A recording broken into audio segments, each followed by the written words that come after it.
High, আসসালামু আলাইকুম। প্রবীণ ও নবীন রান্নাঘর থেকে সবাইকে শুভেচ্ছা। এতদিন আমি রান্না করার ব্যাপারে কোনো কথাই বলিনি, এমনকি লিখিও নাই। এটা আমার কাছে অনেক ভয়ের। যাক, আজকে অনেক সাহস করে চলে আসছি বলার জন্য কিছু। হ্যাঁ, এখন আমি আজকে কলিজা ভুনা করব। তো কলিজাগুলা কেটে ধুয়ে ছোটো করে আমি সিদ্ধ করে নিয়েছি। এখন সিদ্ধ করার পরে কিছু কিছু টুকরা বড় রয়ে গেছে, ওগুলো একটু সাইজিং করে নিচ্ছি, যেটা একটু বড় কেটে সমান করে নিচ্ছি।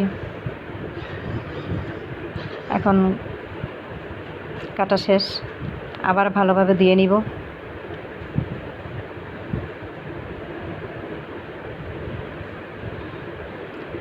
এখন পানি দিয়ে ধুয়ে নিচ্ছি। কড়াইয়ের মধ্যে একটু তেল দিয়ে নিলাম। মোটামুটি ভালো তেলই দিতে হয়েছে, কারণ কলিজা রান্না কম তেলে তেমন একটা ভালো হয় না। কলিজার মশলাটা একটু বেশি দিতে হয়। এখন পেঁয়াজ দিয়ে একটু পেঁয়াজগুলো ভালোভাবে ভেজে নিব। স্বাদ মতো লবণ দিয়ে দিলাম। এটা সবাই জানে যে কীভাবে রান্না করতে হয়। সবাই রান্না সবই করছে, এমন কিছু রান্না নাই যে না করা হয়েছে। তো এখন আদা রসুন বাটা দিয়ে কিছুক্ষণ ভেজে নিলাম।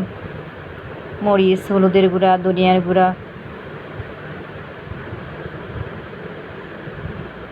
জিরার গুঁড়া সব একসাথে দিয়ে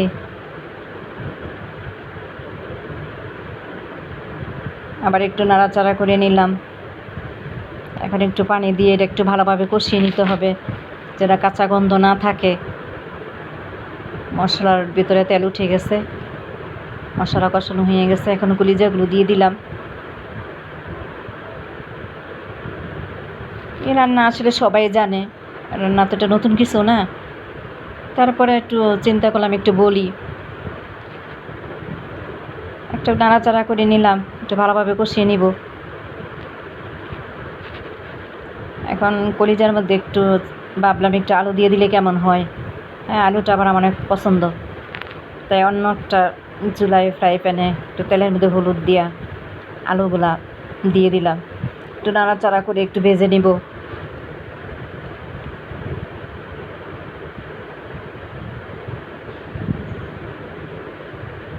কলিজাগুলো মাঝখান দিয়ে একটু নাড়া দিয়ে দিচ্ছি, যেন তুলে নিতে না লেগে যায়। তরকারি যদি পোড়া লেগে যায় তাহলে তরকারির স্বাদটা একটু চেঞ্জ হয়ে যায়, একদম মানে কি বলবো, অনেকটাই বদলে যায়। যতটা সম্ভব রান্নার সময় আমাদেরকে সতর্ক থাকতে হবে যেন লেগে না যায়।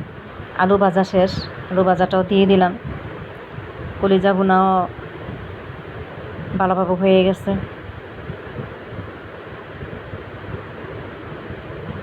এখন একটু পানি দিয়ে দিলাম, যেন আলুটা যতটুকু কাঁচা আছে এটা সিদ্ধ হয়ে যায়। কলিজা আর আলু একসাথে মশলাটা যেন মাখা মাখা হয়। এখন রান্না শেষ, সার্ভ করে দেখাচ্ছি কীরকম রান্না করেছি।